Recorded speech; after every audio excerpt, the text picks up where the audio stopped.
Welcome to the Find Empathy podcast, where we discuss the interaction between health and emotions. My name is Dr. Megan Beyer, and I'm a clinical psychologist with training in health psychology, rehabilitation psychology, and neuropsychology. In this first series, we're going to focus on a population that I work with very closely, individuals and families living with multiple sclerosis. If you would like continuing education credits for listening to this episode, please head over to findempathy.com/learn. If you're a mental health provider that specializes in health populations like multiple sclerosis, please also head over to findempathy.com and click on Get Listed. We would love to list your practice in our directory, and being listed is free. We're trying to help families and people living with chronic or acute medical conditions find the providers that can help them most. Today's episode is focused on racial disparities. This topic is important to multiple sclerosis as well as many other chronic medical conditions.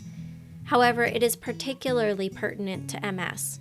When I was in graduate school, I was taught that MS was a disease that primarily impacted white women.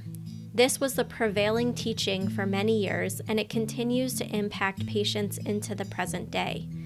For example, I often hear from many of my Black or African American patients that it took them longer to be diagnosed, or they were initially misdiagnosed with things like stroke. Recent research shows us that MS is not just a disease of white women. In the following conversations, you're going to hear from an African American man who describes his experience of being diagnosed with MS and learning to live with MS. You're also going to hear from a board-certified neurologist, as well as a clinical and research psychologist who talk about their own research and clinical work with racial and ethnic minority patients who are diagnosed with MS. Our experts include Tyler Campbell, a patient advocate living with multiple sclerosis. I had a diagnosis of multiple sclerosis and had no idea what that was. As an African-American male, very cultured on things to look for, very cultured on sickle cell, high blood pressure, high cholesterol, diabetes, and cancer. This MS thing. Next, we hear from Dr. Jackie Bhattarai, a clinical psychologist that specializes in multiple sclerosis and a health disparities researcher. I see patients with MS at Johns Hopkins in our outpatient rehabilitation neuropsychology clinic. The rest of my time is spent doing research on a couple different projects that focus on racial health disparities between Black and white individuals with MS. And finally, we hear from Dr. Mitzi Williams, an MS neurologist and researcher. I'm a board-certified neurologist and a fellowship-trained multiple sclerosis specialist. The work that I do is primarily focused on multiple sclerosis clinically. I also see some general neurology. And in terms of my research and advocacy work, I really focus on understanding MS and ethnic minority populations, as well as emphasizing the importance of increasing diversity in clinical research. This podcast is going to start with an interview with Tyler Campbell. Tyler received a football scholarship to San Diego State University in 2005. While attending San Diego State during his junior year, Tyler was diagnosed with multiple sclerosis and became one of the first individuals to play Division I college football with this disease. After graduating in 2009, Tyler moved back to Austin and was awarded the honor of becoming an ambassador for the National MS Society. He's an entrepreneur, and he specializes in delivering empowering, inspiring, and motivational messages of confidence and self-worth.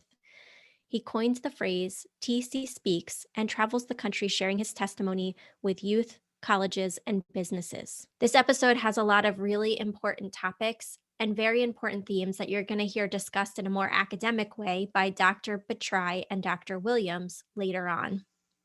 Some of the things that I want you to pay attention to are how he got diagnosed, what others' reactions were when he got diagnosed, and the support that was helpful to him, as well as the support that he was looking for but found missing. Finally, he also talks about some really vulnerable topics like mental health and sexual dysfunction, which are very common in multiple sclerosis, but often unasked, unspoken about, and overlooked in the medical community. This is a really great topic and such a great interview, and I hope you enjoy this conversation with Tyler Campbell. Thank you so much for being here. I'd love to just hear a little bit about who you are and your journey with MS. Yes, ma'am. My name is Tyler Campbell, born on an amazing day, October 26, 1986, a fantastic day in history, might I add. But yes, I'm a native Texan, a diehard Texan, born in Houston, Texas, raised in Austin, Texas, and born into somewhat of a family with a football background. My father and mother, great people. My father's name is Earl. My mother's name is Renee, and just great dynamic parents. My dad just happens to be an NFL Hall of Famer and a Heisman Trophy winner, Earl Campbell, right? And so I fell in love with football. Megan, that was like my first everything, sports, everything. It wasn't pushed. I didn't come from a family that pushed. Yeah. If it were up to my parents, my father did not want us to even play football, wanted us to find another avenue. But I think the greatest thing that my parents showed me, my father showed me, was male love. I had a father who was very open about giving us kisses on the cheeks. I had an older brother, wrapping his arm around us and telling us that he loved us. Very much kind of going against the grain a lot of times for at least an African-American household. Yeah. But I was shown that. And I thought that's kind of how everything operated. So I come from a family that had love in the home, very much love in the home. During my middle school years, though, I went through a school system that was predominantly white. Yeah. And as I was getting older and in my teenage years, I started actually isolating myself more. I did not know how to handle the emotions of being different. And that kind of started that little aspect of mental health for me, because although I came from a home of love, parents very open about their door being open and coming to them for anything, I went through a phase feeling like nobody could understand me, which I'm sure is what so many others in adolescence go through. And it's an interesting dynamic because with males, we are often just as much, if not more, emotional as women are. So you're talking about a young man in his adolescence who really should have spoken more up about what he was dealing with. But I was diagnosed with multiple sclerosis when I was 21 years old at San Diego State University. I went through the ranks and had learned to internalize a lot of my emotions, starting at middle school level. I played football. My parents did not want me to do that. I said that because I didn't want people to think that it was forced. Came from a home of love. Football provided a free avenue of education, which if I didn't want anything else, I felt it was my duty to pay my family back by making it to where they didn't have to pay for my education. That was important to me. I woke up one day, a month after my 21st birthday, after playing Brigham Young, BYU University in a football game, last game of the season. And man, I flat out woke up and I could not walk. I could not talk. And I had paralysis down the right side of my body. And after going through a phase of doctors not understanding at the school what was going on, and I was sent to a neurologist in La Jolla, California, spinal tap, MRI. Within about 2 weeks' time, I had a diagnosis of multiple sclerosis and had no idea what that was. As an African-American male, very cultured on things to look for, very cultured on sickle cell. High blood pressure, high cholesterol, diabetes, and cancer. This MS thing, nobody knew, but I was fortunate to have a mom who was a former registered nurse. And so she had heard, didn't know all about it, but had heard of the neuro term or this autoimmune disease. MS gave me a voice that went against the grain of that young kid who had internalized a lot of emotions, had withheld a lot of what I was feeling. And for whatever reason, my voice is what has allowed me to not be succumb to this disease. It is something that has been therapeutic for me when handling this disease. And I don't know how it happened, Megan. It goes against the grain of that 12-year-old to teenage boy, young man growing up into adulthood and college. That goes against the grain. But what I found is the ability to utilize my voice totally reshaped my life and totally reshaped my outlook of multiple sclerosis. It gave me something that I never had at any point in my life. And I grew up with stage fright. Very different than what you're doing now, because you're putting your voice out there every day. I tell people all the time, if you knew the 12-year-old, if you knew the 21-year-old, Tyler Campbell, that's not it. That's totally different, honey. Very different. So it's interesting to me that you said you got diagnosed relatively quickly for most people, especially Black men, because many people that I talk to or that I've worked with, especially individuals in the African-American community, they go years before getting diagnosed. I know I was in grad school. I've only been working in the MS field, a little over 10 years now. And I was taught even only 10 years ago that this was a white woman's disease. And I think many times what I hear from people is that they automatically, especially if they're older, they assume that they're having a stroke. Those symptoms are put on other things. I wonder, have you heard that from others? Yeah, I think my first awakening to it was when I finally got to Scripps La Jolla Memorial Hospital in La Jolla, California. Very beautiful place. I just went there for the wrong reason. You're supposed to go see the SEALs. I went to go see a neuro. But as soon as I walked in, my first ever appointment, I walk in, I'm dragging my foot, I'm dragging my right arm. There's MS written all over me, or at least there's something wrong with this guy if you're walking down the hall. And I take my seat, and an elderly white woman looks to me and she says, "Son, what are you doing here?" And I said, "Ma'am, I have no idea." She said, "You're too young to be here." And I think that was the first moment where I was like, when I got diagnosed, started looking it up, and then I reverted back to what this lady had told me. I was like, that's why she was saying it, because I did not fit. And so for me, the first thing I wanted was to find someone who looked like me, Megan. The first name that I found was Mitzi Williams, but I was in California. I'm a college student. I have no parents around. I'm on my own. Mitzi Williams is doing talk shows on daytime TV. I've got class. Yeah. What I'm saying is I knew I'm not going to meet Mitzi Williams. And I couldn't find another Black male just to tell me that it was going to be okay. I just needed someone that didn't look like the elderly white woman. No offense. She was kind. For me and my own psyche, I just needed how my father would tell me, "Yo, it's going to be okay, Tyler. Things are going to be okay." That fatherly figure, that's kind of what I was looking for. I didn't have it in my own father. He didn't have multiple sclerosis. I didn't have it in an uncle. I didn't have it. And so I tried to find it. I never did. And I think in the awakenings of those moments, that's when I understood that I have to do something, because I didn't want anybody else to have to figure out MS alone, through hardship, through bumping your head, through all this trial and error. Right. And I felt there was a need automatically. And I'm 21. I felt the need automatically to at least lift a voice to make it easier for somebody else. I was raised like you always try to help somebody. You always try to be a blessing to someone else. You always try to open another door. Those are just the way the things I was raised. And so this fit that mold, because what I went through, that sadness, and I had hard times, tough times, crying tears. Why me?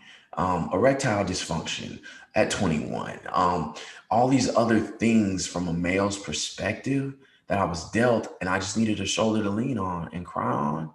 And I never found that person that looked like me, Megan. And so I said, okay, I'm not going to find that, at least right now in this time in my life.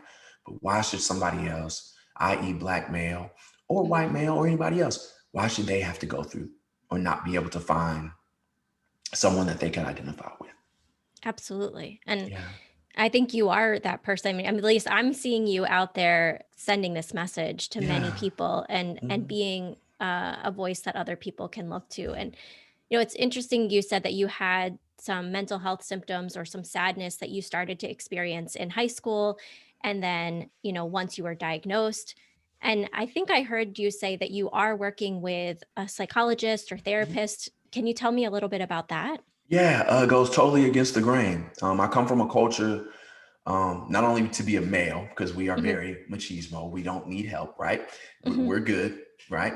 Um, and then from our culture, it's like we have a saying: "What goes on in this house stays in this house," and it is one of those things that somehow was brought to a level of, yes, that's awesome saying, but in all actuality, it's one of the worst things that you could say, because then you're eliminating yourself from seeking help and attention that is much needed from a different perspective.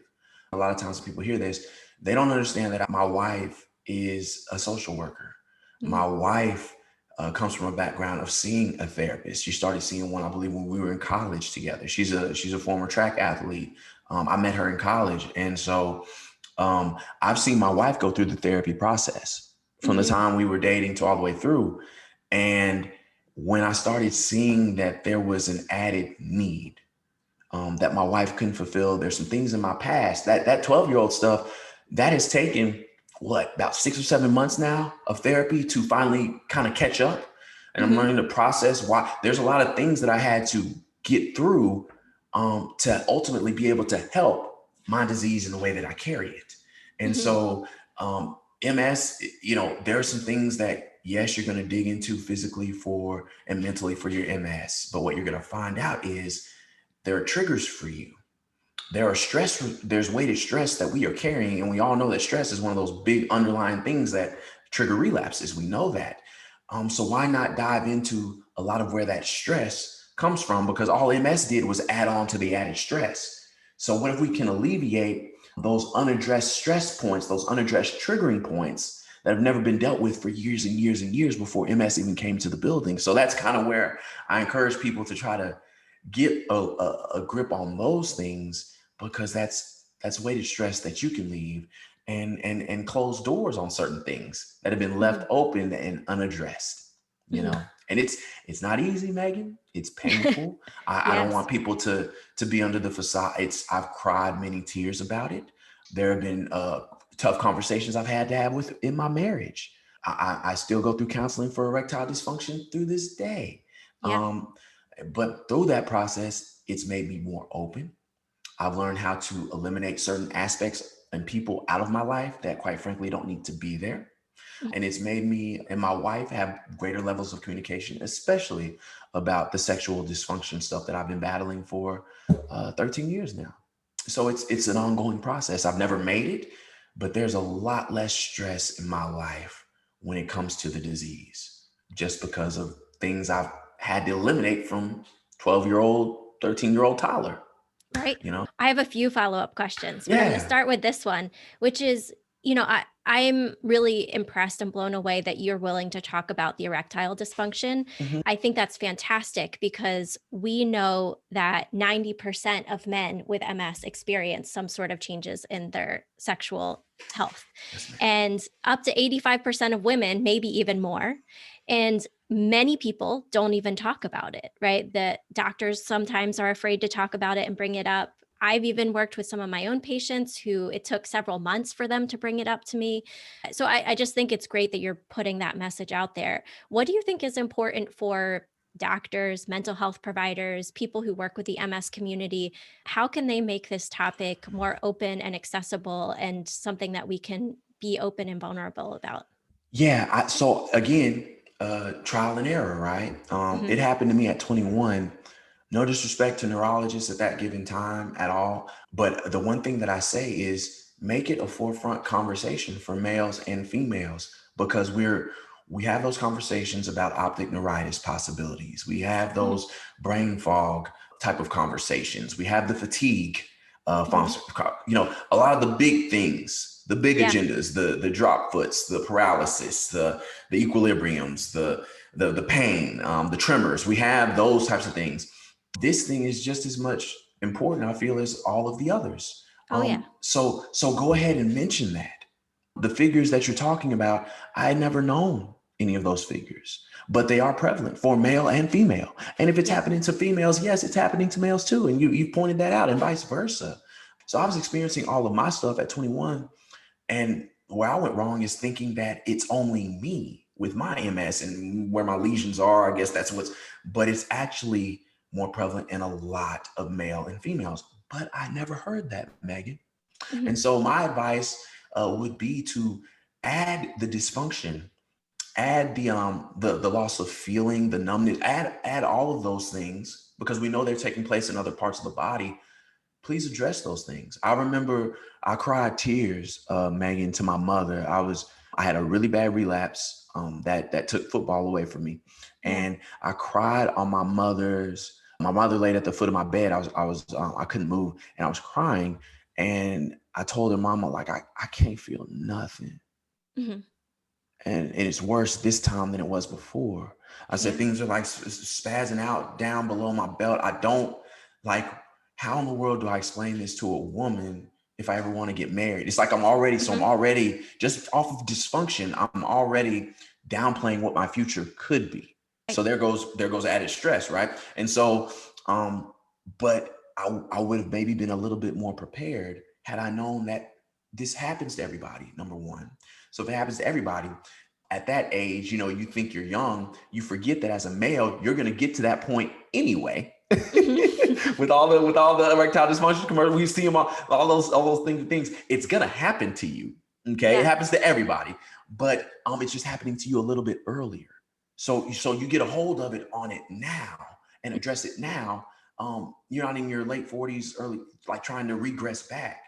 So get a hold on it now. Like those are the types of things, the types of learnings, the type of psychology help. I never knew about any of that stuff. Mm-hmm. That's why I said I figured it out the hard way on my own and got there. But it needs to be a discussion, I feel like, in all the other symptoms and all the other things that may not work as well as they used to before. Right.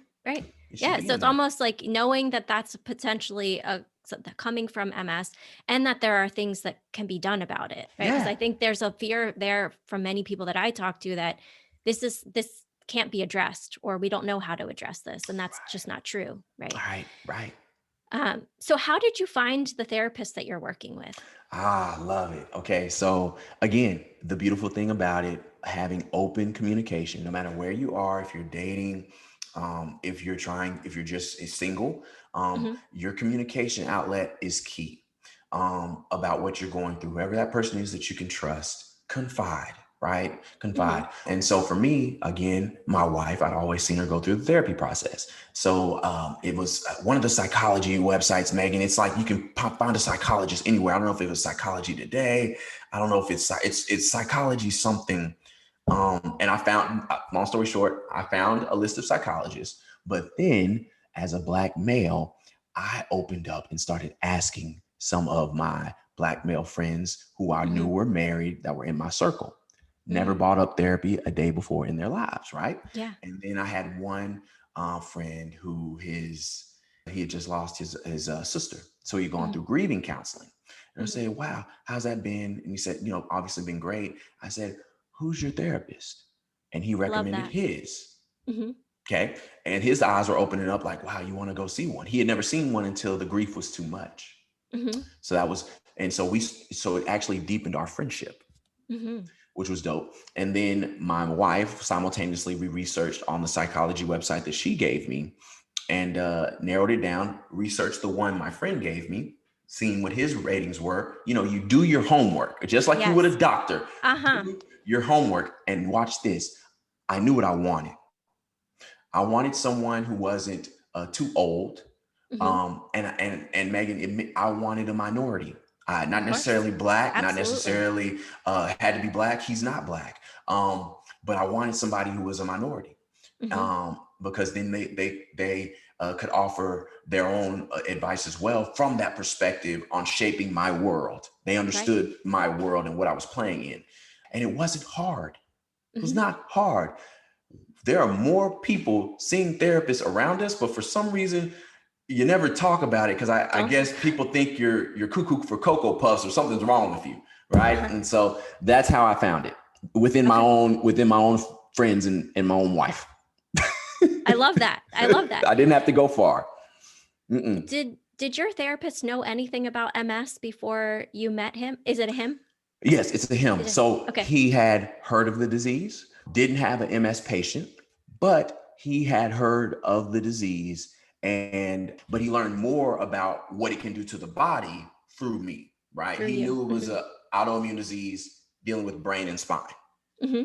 Okay, so that's the base level of where he was. Now from there, obviously he's done more homework since inquiring me to make our sessions more. So finding somebody too that's willing to do a little bit of that legwork to figure out, what you're going through for any of the things. I mean, it doesn't even just have to be MS, but anything that they're not experienced with, you want somebody that's open to that. And do your home. If the first one doesn't work, it's okay to try another and another. It is just like our MS stuff. If the first neuro doesn't work for you, please go get another. And you're encouraged to do. Long story short, you will find what you were looking for, Megan. You will find what you're looking for. Absolutely. I actually tell every single person that I meet with for the first time that if we're not connecting by session 2, you need to find somebody else. Tell me, and I will give you a list of people that are nearby. But the goal is for you to meet your goals, not for you to sit in my office. So I think it's really important. Exactly. If they're not working for you, try somebody else, because there will be somebody that you connect with. Love that, Megan. I love that. That's powerful.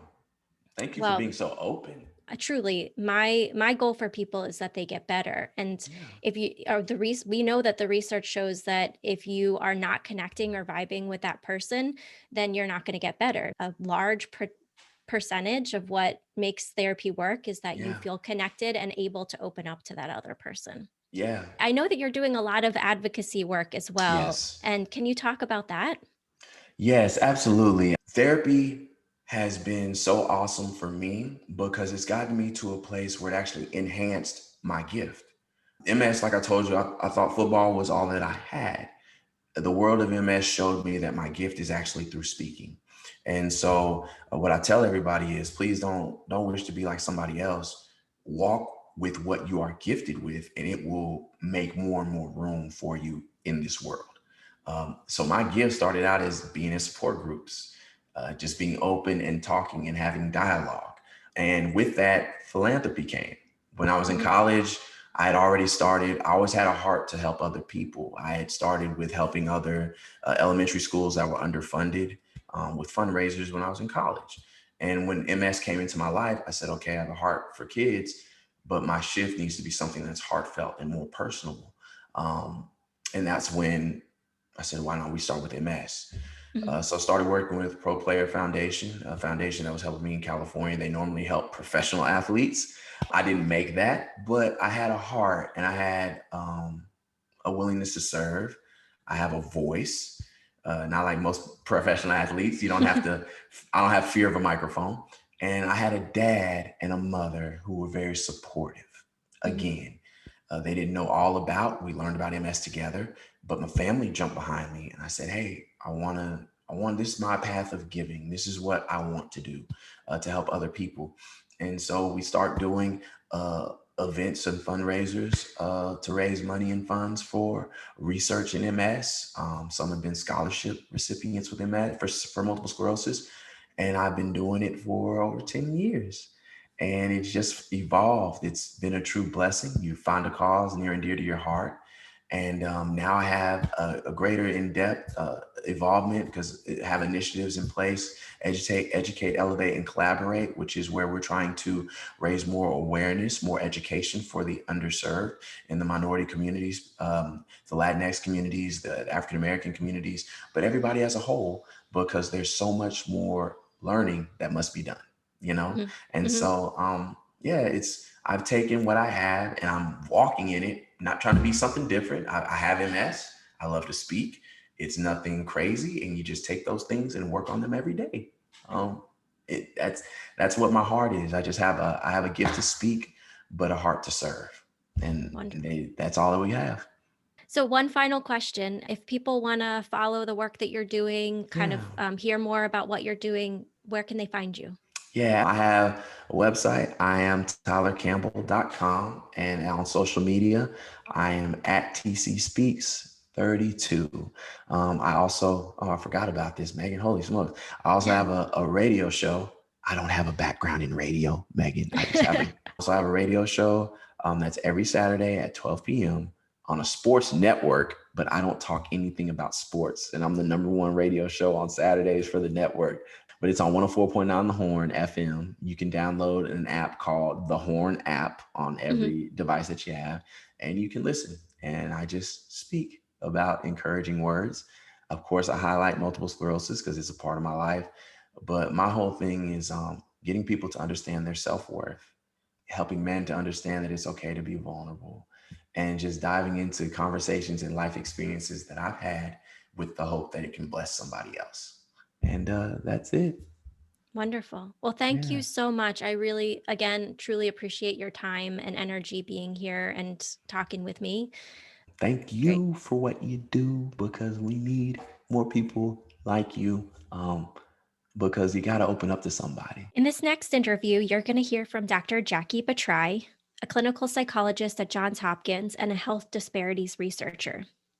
She discusses the disparities she has personally observed in her own clinical work, as well as ways that she tries to address these types of disparities. She also discusses the research she is doing to address disparities and to better understand MS-related mood disorders and how those mood disorders are different between white and Black individuals with MS. As you listen to some of the differences in depression symptoms, I want you to think back to Tyler's description of his own depression and how it started when he felt isolated in a mostly white social environment. Finally, Dr. Bhattarai discusses foundational principles for promoting equity. Thank you again for joining today. Thank you. I'm excited to be here. I wanted you to first tell us a little bit about your research and clinical work. I see patients with MS at Johns Hopkins in our outpatient rehabilitation neuropsychology clinic. And most of the rest of my time is spent doing research on a couple different projects that focus on racial health disparities between Black and white individuals with MS. My initial idea for this really came about because I had an interest in disparities work back from my dissertation. And after I had the opportunity to complete an MS fellowship at Johns Hopkins, I came to realize from the clinical work the disparities that were really just blatant in my clinical work between the patients with different backgrounds. And so then I decided I want to look at what causes these differences, or maybe what leads to these differences. And so now the research that I'm doing focuses on like differences in healthcare that patients receive, differences in patients' adherence to maybe some of those healthcare recommendations, and then just in general experiences that patients have with MS-related healthcare and other outside of the healthcare realm, like other related experiences. So it takes a big like qualitative approach because we don't really have that many established instruments to capture all of those things that I just mentioned. Can you talk a little bit about some of those disparities that you were seeing in the clinic? So the disparities I was noticing in clinic were, one, related to what I was reading in the literature. So those neurologic disparities where my Black or African American patients would have more advanced like disability or disease progression, or have, the progressive MS type versus some of the relapsing remitting. And I noticed that they were also much later in life diagnosed with MS. And thus like their disease was much more advanced and progressed. And the other differences I noticed kind of touched on in the literature, but not comprehensively as I think that they deserve to be covered. And those are like the personal experiences and how they cope with MS and like the related difficulties, and like who they go to for, maybe the first symptoms they found and what they attributed them to. I had a patient who was having some severe like exacerbations at the time, but she refused, an African American patient, she refused to get on any DMT, like despite what her neurologist was recommending. And not that she was argumentative by that means, she was very willing to listen and, weigh out the pros and cons, but she was into the complementary and all like alternative techniques that worked better for her because the medications, the DMTs, just caused so many side effects. It wasn't even worth it to her to try others anymore. I've come across numerous patients, especially Black and African American patients, who, when they show up to the emergency room with neurologic symptoms, I've heard multiple times that people immediately assume they're having a stroke instead of looking at something like MS. Even people who've made statements that their community neurologist basically assumed that they couldn't have MS, and maybe that led to them taking longer to get diagnosed. Is that what you meant by the interaction between healthcare, or how healthcare might be different for people who are Black, African American, Latinx community? Mm-hmm. Yeah, exactly. And thank you for mentioning the Latinx community. My research so far does not involve that population, though I would like to in the future. So when I talk today, I'm just talking about the populations included in my study. That's not to under-recognize the other groups too. But when I'm talking about the differences in healthcare, they're kind of twofold. One, the differences that we're seeing between underserved and underrepresented groups and then white patients in our healthcare system. And that's general things that apply across the board, across conditions. And that's how they are treated in like the waiting room, or how their provider might communicate with them, or maybe the assumptions that people in that space make about what they know, what they might be interested in, and what they might be experiencing. And so then that goes specifically to MS, where like MS has always been historically thought to be a white person's disease. It's just more recent that we learned about the increased risk that Black or African American people, especially women, have for MS. So if a Black person walks into a clinic with MS-like symptoms, MS is probably not the first thing that's going to come up in their mind because of perception about what MS is and who it affects. You have to be pretty well resourced to be able to be diagnosed with MS. The symptoms are so vague. They range, and they're so various from person to person. And so to rule out other conditions, it takes quite a bit of resources, time, appointments, and connections, with the right specialists and whatnot. We know there's disparities in access to those things too. Absolutely. Yeah. So true. Can you tell me a little bit about the differences in terms of research? My understanding is that many individuals, because MS was considered a white person's disease, and even more specifically a white woman's disease, and we know, like you mentioned, that that's not actually accurate, that many Black and African American individuals have not been included in research studies. Mhm. I wonder if you can speak to that a little bit. Yeah, so less than 1%, right, as of 2015, focused on Black and African Americans. And so this is a challenge in the MS research. We don't have enough representation of Black and African American or other historically underrepresented groups in MS research. So if we're not studying these groups in research, how can we get the word out that these groups are also affected?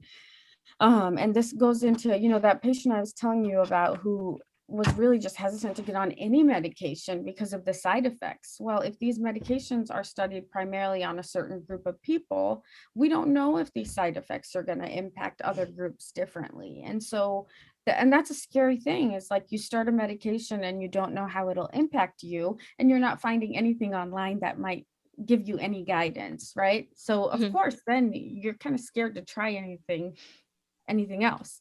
And one thing I think, and I think that I will be right down the road, we don't know for sure yet, but I think that the prevalence of MS is much higher in the Black or African American or Latinx communities than we even currently know.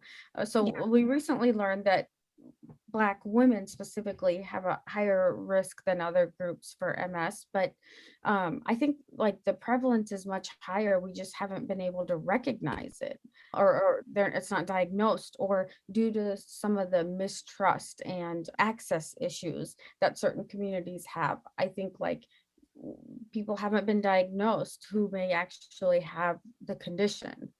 And I say this because something that is really important that I think like the research community overlooks is that a lot of Black and African American people have European ancestry in them. Mhm. You look at like the history of at least in the United States, and individuals who are born out of like interracial or biracial families. That's a lot of people.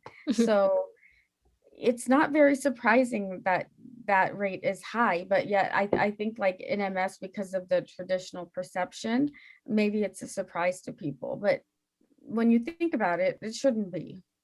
Right. Absolutely. I know you've been talking a little bit about disease modifying medications and diagnosis, but I know that you did at least one study and probably more looking at mental health differences between white individuals with MS and Black or African American individuals with MS.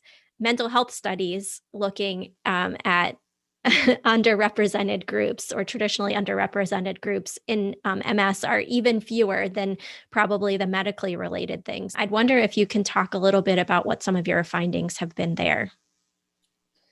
Those findings were quite interesting. We looked at Black and African American individuals and white individuals with MS at the top of the income quartile and the bottom of the income quartile. And we looked specifically at depression and anxiety symptoms. And so we wanted to see, are there differences in depression and anxiety symptoms based on which income quartile these individuals are? So maybe being at the top of the income quartile maybe protects you from some of these symptoms. What we found was that in general, Black and African American individuals had higher rates of depression and anxiety across the board. But then when we kind of dug deeper and looked at differences in income, we found that for anxiety, being at the top of the income quartile did kind of protect for anxiety. So anxiety kind of like evened out between the two groups. Why that's the case, we don't know exactly, but we can very much make educational assumptions, right? Based on what the existing research tells us. If you have more financial resources, maybe you have transportation, so you don't have to worry about dangers from walking from your workplace to home, or just other things that make you feel more secure in the place you work, live, and resources that you need access to. So that would certainly ease anxiety. So that makes sense. For depression, though, depression, despite being in the upper quartile of people with MS, Black and African Americans still had higher depression symptoms compared to their white counterparts. So what that tells us is that being in the higher income quartile doesn't protect you from these symptoms. Why that is, again, we don't know exactly, but existing research can maybe inform some of this. And my big hypothesis there is that as an underrepresented group, Black or African American in that upper quartile, you then end up finding yourself in spaces that are mostly white. And so then comes feelings of maybe isolation or not having that community as you're used to having in that space. Just the lack of social support or the lack of belonging is one theory about why that may be the case. And also other things like, having to prove yourself or feeling like you represent your entire group instead of just yourself as a person. So I think all these factors could be leading to it. It's complex, and we need so many more research studies before we can firmly say what's going on. I'm glad to see that there's more and more research that's being funded in this area because, as you've mentioned, it's incredibly underrepresented and has not really been looked at in great detail up to this point. I'm interested to know about how either your own research or the literature that you've looked into, how that informs your clinical care in terms of either neuropsychological assessments or psychotherapy with Black or African American individuals with MS. Yeah, that's a really good question. I think it informs a lot of what I do in the clinic context. The mistrust that's kind of there, especially where I work in Baltimore, between the medical system here at Hopkins and then with the Black or African American community here in Baltimore. There's a lot of mistrust, rightfully so. The Black and African American community has not been treated the best, by medical and research institutions in the past. And so, although we are working hard to kind of justify and like make that partnership right, it continues to have significant barriers for patients. What I really focus on is establishing rapport, establishing that relationship with patients, because that trust is so critical for them to, come back and then thus to like actually gain benefit from obtaining any sort of psychological care. And sometimes I think we like to sweep this like kind of adverse or negative history under the rug because nobody wants to talk about it. But sometimes I find that just outwardly saying that I want to acknowledge that this is a thing and this is a factor, and if this impacts you, then I'd like to talk about, if you're willing, how we can work to address that barrier. And so people have been very receptive to that. It's a delicate balance. And with respect to the neuropsych testing, so I do neuropsych evaluations in clinic to assess for different areas of, cognition, including memory and processing speed, other things. And so what we find is like a lot of the tests that we administer that are available to us in my field are not normed on many like of these underserved groups yet, including African Americans. And so like sometimes we're faced with this challenge of, even though we don't have norms, do we administer this test and provide this service, especially in a case where the person may not be able to access this type of service in another nearby location. And so looking at those norms and, deciding like, what does this really mean for the person based on their score? So I'm very just upfront with patients when it comes to that and just being very outright. That's really helpful. So you sort of just tell them, what limitations there are in terms of your interpretation of this data, because, it hasn't necessarily been normed with certain communities. And even when it has, sometimes that information is out of date and doesn't necessarily represent the communities that we are working with. Some of the neuropsych tests that we work with in our field, they are normed on Black and African Americans, but the norms pretty much show a lower level of functioning. And while that may reflect the data at the time they were developed or even now, there's such a big controversy in the field about like, should we still use that? Because is it ethical to hold a whole group of people to a lower standard for something? Yeah, absolutely. I know we had an entire meeting recently just sort of talking through what data we have available on this specific topic. And it is complex, but it's also something that we need to keep having conversations around so we figure out how best to serve the people that we're working with. Right. Yeah. And I think those conversations are increasingly happening now. Sadly, I think COVID is forcing us all to look at uncomfortable and difficult things, but I think it is about time. So I'm glad that these conversations are happening. Absolutely. Should have been happening a long time ago, but it's good. Right. It's good that it's, it's good that they're increasingly happening. I wanted to ask one more thing about, you had recently published a paper and also presented at one of our rehabilitation psychology conferences on the idea of promoting equity. And I think that paper was more focused on the disability community, but I wonder if there's any themes from that paper that could be applied in this context. Oh, certainly. I love that you asked that question. Thank you. So it did focus largely on the disability community, and the paper focuses on general themes, the underlying like foundational principles of our field, rehabilitation psychology, that really can help promote health equity on a larger scale than kind of the individual clinical one-on-one scale. And even though it focused on people with disabilities, I think that people from underrepresented backgrounds and racial backgrounds, like, Black or African American, are also quite represented in the disability community, so there's overlap there. I think one of the main takeaway messages from those foundational principles, all of which are great I think the one main takeaway message is this idea of nothing about us without us. And so that quote really exemplifies, I think, what Pecori also loves, that research is the most effective when the people that it's studying or the people that's focusing on guide that research, because then it's the most useful, because they decide what's problematic and what's most useful in their lives, not the researchers. And so historically and traditionally, research has been formulated and developed by researchers at these institutions with good intentions, I guess, to like help certain patient populations or certain groups. But at the end of the day, who knows best about what's going to be most helpful? It's these groups themselves. And so this term of stakeholder engagement, which has become kind of like cliche at this point, but it's very important, the true meaning of it. And that is that I think that individuals who the research is focusing on should be incorporated in all phases of the research.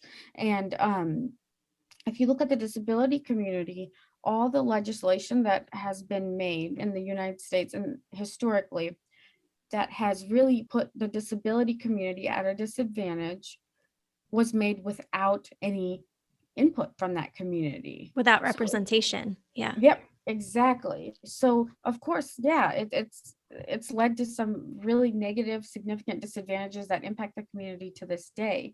So now, if we can include more of the people that we are studying in our research or in legislation even, then I think that those legislative actions, those research studies and findings are going to be that much more effective. And so in the studies I have going on, while one piece of it might be taking this traditional quantitative method of looking at the data that's out there or using standardized instruments, the second piece I try to always like incorporate a qualitative piece, so then it becomes like a mixed method study where I want to get the participants' experience, what they report, what they have experienced in the healthcare system through interviews or focus groups. And in the future, I think I really would like to, and I hope other researchers too, could involve these individuals throughout the research process, including at the study's inception, like developing the idea of what are you going to study.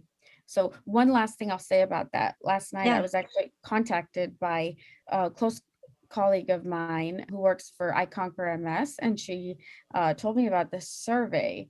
And the survey pretty much just asks MS patients about what they would like future research on MS and COVID to be about. What do you think would be important? So I've already started sharing that with a couple of my patients. I think future research efforts should very much follow that type of model. I have two final questions for you. Thank you. This has been really great. My understanding is that you do some of this community participatory research where you are working with communities or you are sitting down with community members to talk about what research is important to them. Is that true? Yes. Yeah. I'll elaborate a little bit on that. Okay. And so that involves being a part of a CAB, a community advisory board. The CAB is from the Johns Hopkins Center for Health Equity. And so this CAB involves researchers at Johns Hopkins as well as community leaders in the Baltimore community, and then also patient representatives who have participated in many studies and are volunteers essentially to kind of be a spokesperson for other people in their community. So we have patient participants who join, and so they have great input on anything from new studies that can develop to what areas to focus on in these studies, and also very importantly, how to disseminate this information. And so this has been really, really a great experience. There's also government people who work in the government and are involved in, the legislation process who also attend. And then so now we're seeing many members are both researchers and like community members, which is great to see that level of collaboration and integration. One of my other studies that is looking at place and race-based disparities in MS, that study, I'm working with their Community Engagement Core in the Hopkins Center for Health Disparities Solutions. They have been really instrumental in providing suggestions for how I can incorporate the community and have stakeholder engagement throughout my research process. So some of the things that I am starting to engage in is with neighborhood associations and then presidents of those neighborhood associations who can disseminate information about, my study and try to get people to participate. And I imagine that these kinds of research methods also don't eliminate bias in research, but potentially reduce it because you're not just getting a certain swath of the population. You are really trying to reach into different communities and let everyone, or as many people as you can, know about this research so that it does have a greater representation. I agree. It's not eliminating all the problems, right, that we have in research, but it's definitely just such a wonderful, great, potentially big step towards that. I'm just going to end with this question. Is there anything else that you think would be important or helpful for community mental health providers to know about your research? Yeah, that's a good question. I think of two things. The first thing is a little bit more basic, and it's just to keep an open mind when patients present with symptoms and what that could be. Keeping an open mind and keeping up with the literature. That's so hard to do because we're all so busy, right? But maybe finding certain newsletters or finding certain avenues where you can routinely revisit the literature to see what's out there. Absolutely. Yeah. Well, thank you again so much for providing your time and expertise on this topic. It's a really important one. And I just really appreciate that you're not only doing this research, but you are advocating for others to be looking at this research as well, which is just as important. Thank you. And I also want to say thank you so much. Thank you for giving me a platform to be able to talk about these issues that I find to be incredibly important too. And I have very much enjoyed getting to speak with you today. I appreciate you focusing on this topic as well in your podcast. In this last interview, you're going to hear from Dr. Mitzi Joy Williams. She's a board-certified neurologist and fellowship-trained multiple sclerosis specialist who serves as the founder and CEO of Joy Life Wellness Group Multiple Sclerosis Center in Noonan, Georgia. She is considered a subject matter expert in neurology, multiple sclerosis, and health disparities. Dr. Williams has over 15 years of experience in the field of MS. She received her undergraduate degree in neuroscience and behavioral biology from Emory University in Atlanta, Georgia, and received her Doctor of Medicine degree from Morehouse School of Medicine, also in Atlanta, Georgia. She completed her internal medicine internship, neurology residency, and MS fellowship at Georgia Health Sciences University. Dr. Williams has spearheaded and participated in multiple steering committees and work groups to further research in underserved populations with MS, with a focus on the African American population. She has recently joined forces to increase diversity in clinical trials and educate the community about the importance of research participation. Through collaborations with national and international committees, she advocates for people living with MS to share in the decision-making process with their healthcare teams to combat this illness. Dr. Williams is an author of MS Made Simple, the essential guide to understanding your MS diagnosis. She continues to live out her mission to provide personalized MS care delivered with expertise, compassion, and joy. In this interview, I want you to look for several different topics and themes truly important to this topic.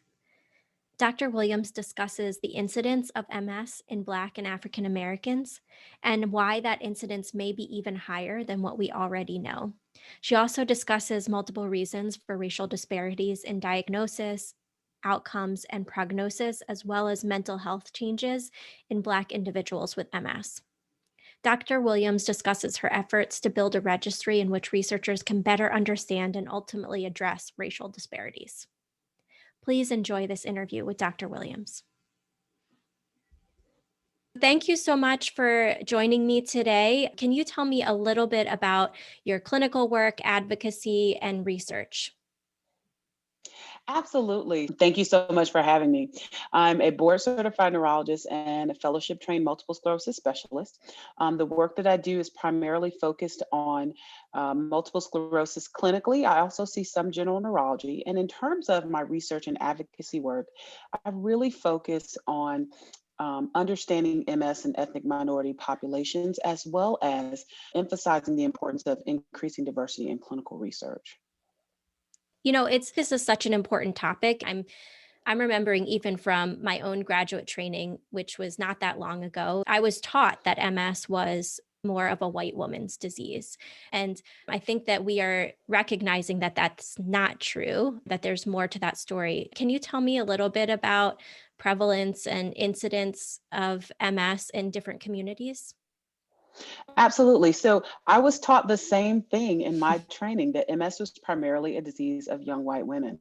And if you look at the worldwide prevalence, that still primarily is true, right? The highest incidence of MS is still in, places like Europe, the UK, but we do have a significant number of folks here in the US who have MS. There was a prevalence study done by the National MS Society in 2019 that suggested that there were nearly 1 million people in the US who have multiple sclerosis, which when you talk about 2 million people worldwide, that's almost half of the folks with multiple sclerosis that we know of. One of the things that's been very interesting is in the past 10 years or so, we're noticing that there may be a higher risk and a higher incidence of MS actually in the African American community, which is quite surprising. Now, I live in the South in Atlanta, Georgia, and what I would notice is that even though we were taught that MS was a white woman's disease, when I would go out to my waiting room, whether it was when I lived in Augusta and was working at the medical college or here in Atlanta, a huge MS center with 8 providers, half of my waiting room, if not more, would be Black patients with MS. And so I early on began to see this disconnect between what we were taught and what I was actually seeing in the real world. And in the past 10 years, we have data to help support that actually the incidence of MS may be highest in African Americans. There was a study that was performed by the Kaiser Group in Southern California, as well as a study published by the VA, suggesting that incidence is higher in Black people here in the United States. And also that the risk for MS may actually be up to 47% higher in Black women. Mm-hmm. Now, if we look worldwide, the numbers are still highest in people of Northern European descent. If we look at the incidence in Scandinavia, if we look at it in Europe, in the UK, those are still the highest rates of incidence. But here in the US, actually, we do see a significant number of MS and we see a significant number of cases in the Black community. Can you tell me a little bit about what might be driving some of those differences? Right. So the honest answer is there's a lot that we don't know. And this is really what has driven my work to focus on increasing diversity in clinical research. Because when we look at these numbers, we have different pockets of information from different parts of the country. Unfortunately, in the US, unlike many other countries, we don't have a national MS registry. So if you go to places like the UK, some of our other countries, our other colleagues across the pond actually have everyone in their country who has MS in a registry, so you can kind of monitor what types of treatment people are getting, the demographics and things of that nature. But we don't really have that here. So there are a lot of things I think could be driving it. Number one, I think that MS has definitely been under-recognized and underdiagnosed in minority populations because you have to almost have a suspicion to look for MS. So if a person doesn't fit the profile, they may come to diagnosis very late or be misdiagnosed with other conditions. I think that one of the drivers for recognizing this increased incidence and occurrence is that we have more availability of MRIs, which are really our main diagnostic tool for multiple sclerosis. When I was in training, I remember to get an MRI on someone, you had to have a really, really darn good reason. I mean, and even if you thought you had a good reason, the radiologist still might call you and say, this is a really expensive test. Do you really need to order this? And so now that MRIs are much more widely available, we can get an MRI if somebody has a headache, if their eye is twitching, any reason we can get an MRI now. Yeah. And so we're picking up a lot of people because there's more accessibility of the testing. And I think that also as the knowledge of the increased incidence is kind of filtering out into the general community, people are more suspicious of MS in these populations. So I think that certainly is a big driver in terms of if there is a biologic or environmental factor that's leading to it. I think we haven't gotten there yet. There are certainly a lot of questions about lifestyle choices and how these may affect risk for MS. So they may be involved, things like smoking, things like obesity, which may be, higher in some populations, may be driving some of it. But I think we're just at the tip of the iceberg and trying to understand why we're seeing these differences. Yeah, absolutely. I've heard that story so many times with many of the individuals that I'm working with. Many of the Black patients that I've worked with have said that when they first showed up to the emergency room or their primary care doctor, it was automatically assumed they were having a stroke or they were having something else, that MS was not the first thing on the list. So, really Right. getting that information out there, as you said, to not only neurologists, but community providers may have a big impact, not only on diagnosis, but maybe outcomes. Can you talk to me about that? I've always heard from the neurologist that Black individuals with MS have worse outcomes or may progress more quickly. How much of that is true? How much of that do we still need to figure out through research? And if there are differences, again, also, do you have any sense of what might be driving those differences?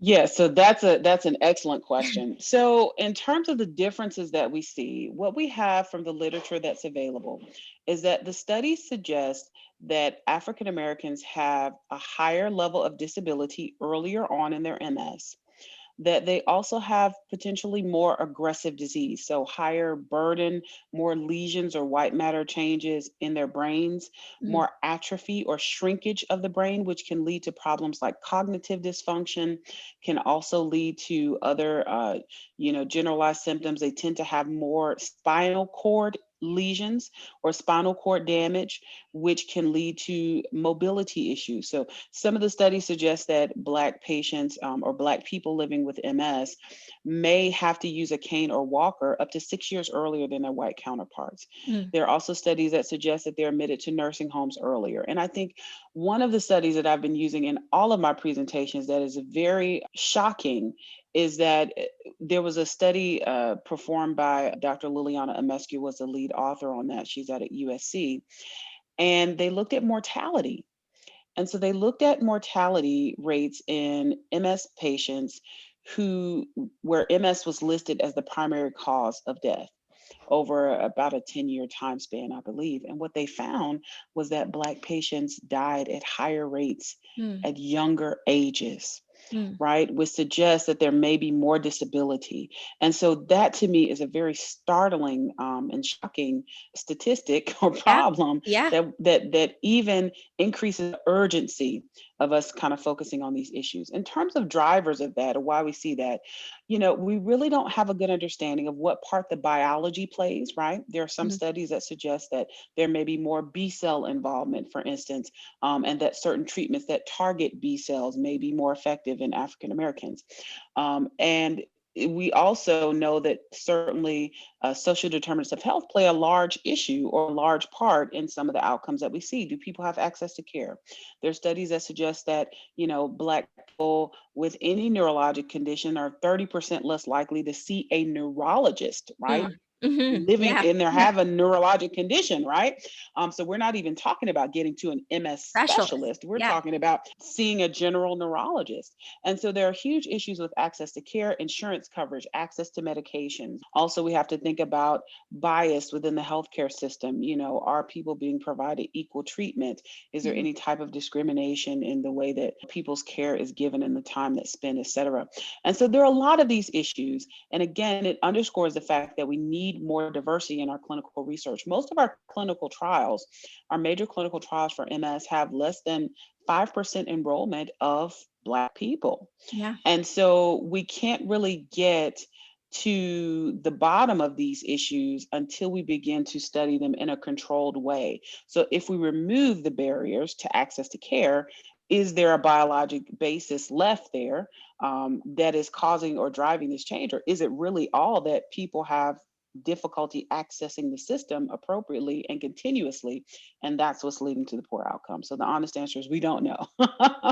But there are certainly many of us who are working on and trying to get some of these answers. My understanding is not only just there hasn't been the enrollment in clinical trials, but even that, I think you were an author on this, that less than 1% of research in the MS community has focused on ethnic minorities. I know you've touched on this a little bit, but is there other research that you think is really important that we should be focusing on in the next 5-10 years? Absolutely. So I think that first, we have to make sure that we are reaching out to communities appropriately. I think there is a lot of work that needs to be done on both sides, right? In terms of the way that we design the studies that we do, as well as making sure that we're out making appropriate outreach to communities that we want to be involved in the research. I think the real world data is going to help us a lot in the coming years. Certainly we have clinical trials. We already have upwards of 20 medications or therapies for multiple sclerosis. And so moving forward, although there are many treatments that are on the horizon, making sure that we're recruiting appropriately is going to be important. I think that the use of real world data, registries, other types of cohorts is going to be extremely important. I've been very fortunate to be involved in a couple of projects that I think will help advance this work.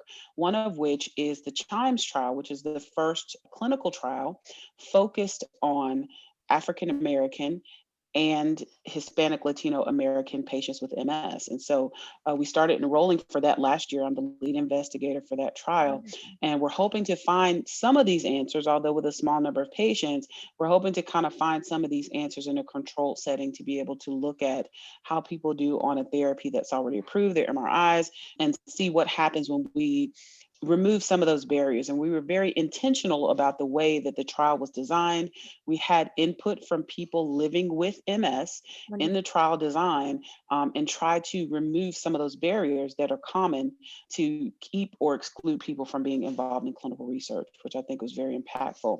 The other thing that I think is extremely important is that I'm one of the founders of the National African American MS Registry, which I'm very excited about. Yeah, so this is something that's been in the work for about 10 years. But practically in the work for 3 years, myself and some of my colleagues, Dr. Stan Cohen, who's at Providence Healthcare System in Portland, Dr. Annette Okai, who's in Dallas, and Dr. Annette Howard, who's in Houston. We've been working very diligently to get this up and running to try to understand some of the demographics. If there are issues with access to care, there are questions in the registry about research participation. We've really been trying to move the needle, so to speak, and to try to not only just get people involved in research, understand, but to try to improve the outcomes. One of the things that really encouraged me or kind of spearheaded me really diving into this work is that I was giving a talk about 10 years ago about MS in the African American community. And I realized after giving that talk that I had been doing this work for some time, but nothing changed appreciably. I just had more and more studies that were saying the same thing. Yeah. And so I think that we're moving in the right direction toward finding some of these answers, and hopefully improving the care, not just for Black people with MS, but for everyone with MS. You mentioned that there are certain clinical and research barriers that are getting in the way. Just sort of switching gears to the clinical side, what are some of the barriers that you think are getting in the way of care of African American, Latinx, and other ethnic minorities with MS? So I think that, there is in our community, one of the difficulties, or one of the amazing things about MS, I won't call it a difficulty. One of the challenges about MS is that there is so much information that's coming out about MS, which is great. When I first started practicing, we only had a couple of treatments. I would go to a conference like our Academy of Neurology, and in order to attend an MS class, there'd be one on Saturday and there might be one the following Wednesday. It was very, very but now MS is everywhere, right? We have all of these treatments. Every year almost, we have a new therapy that comes to market, or even 2 or sometimes 3. Yeah. And so with this volume of information, it's very easy to miss certain things if you're not looking for them. So I'm very focused on MS and minority populations, but I'm an MS specialist. Yeah. And so if you're talking about the general neurology community, trying to keep up with the treatments that are available, also keeping up with data like this is very difficult. And so I think one of the barriers is that there's not a widespread knowledge of this data about the higher incidence in the African American community, as well as the more aggressive disease course in the African American and Hispanic Latino communities. And so I think that people tend to treat it as very traditional MS. I think that also there is a culture shift in the way that we treat MS, where many MS specialists are focused more on treating aggressively or with high efficacy therapies early, whereas more traditional, some of our generalists may be more focused on what we call escalation therapy, where we wait for something to happen before we switch. And so I think that kind of these philosophies are coming to a point where it's really making a difference, unfortunately, in the outcomes for our patients, because if we don't switch therapies appropriately, it leads to more disability. Sometimes if we start people on lower efficacy therapy and wait for something to happen, they tend to have worse outcomes. And so I think that the biggest barrier is kind of disseminating this knowledge that not only does MS occur in these populations, but that it can be more aggressive, and we need to be very vigilant about how we treat it, because it could lead to very severe outcomes and significant disability. One final question for you here. Any sense of differences in terms of mental health outcomes, mental health treatment, and what advice would you have in talking to mental health providers in academic medical centers as well as the community?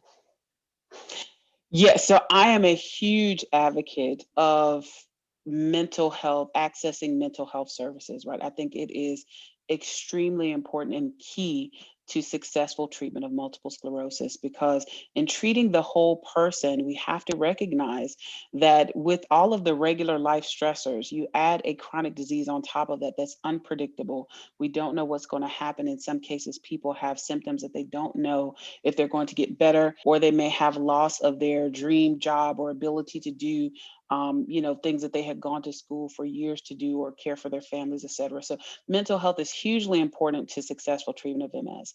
And so I think, the advice that I would have is to look at and treat the whole person. Particularly for minority communities, there often can be a stigma about accessing mental health services. People don't want to be viewed as crazy or take crazy pills, so to speak. But I certainly am very clear with my patients about the importance of mental health and how mental health affects physical health.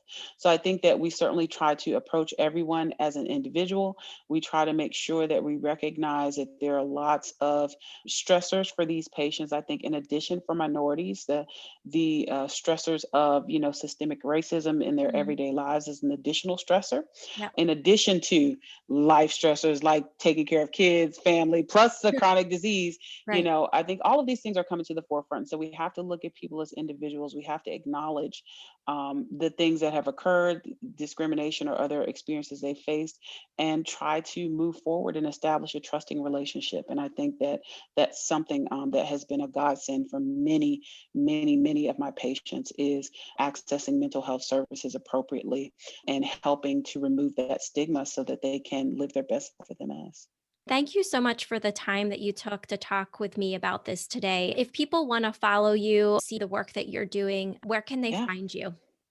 They can find me everywhere. So I am the nerdy neurologist, trademark. I am the nerdy neurologist. Love so that. If people want to follow me on social media, I'm on Facebook and I'm on Instagram as a nerdy neurologist. I'm on LinkedIn by my formal name, Dr. Mitzi Joy Williams. And then I'm also on Twitter at Nerdy Neuro MD. And so I post a lot about the different work that I'm doing, about the different lectures. And I also have a new podcast that I started a couple of months ago called Brain Chat with the Nerdy Neurologist. It's on all of the podcast platforms, Apple Podcasts, Google Podcasts, Spotify, etc. And so we address different topics such as the African American Registry. We just did an episode last night about that, as well as things, general education, MS and COVID vaccines. And I also have patients or people living with MS come on and talk about some of their experiences and how they overcame some of their challenges to live well with MS. So that's how you can find me.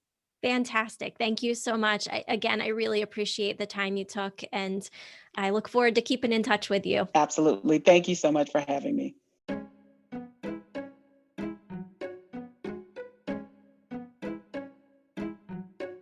Thank you for listening to the Find Empathy podcast. If you would like continuing education credits for listening to this episode, go to findempathy.com/learn.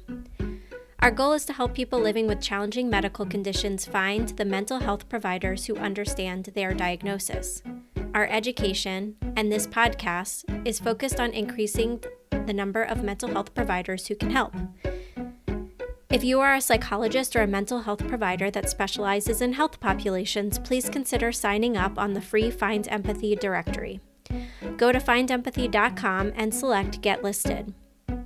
We would love to connect with you on social media. Look for us on Facebook, LinkedIn, Twitter, and Instagram. If you have suggestions for topics you would like covered by this podcast, let us know. Our email is info@findempathy.com. Finally, please know that the opinions expressed by the experts today are their own. We are not financially supported by any of the businesses or resources described in today's podcast. Also remember that the content provided today is for educational purposes only.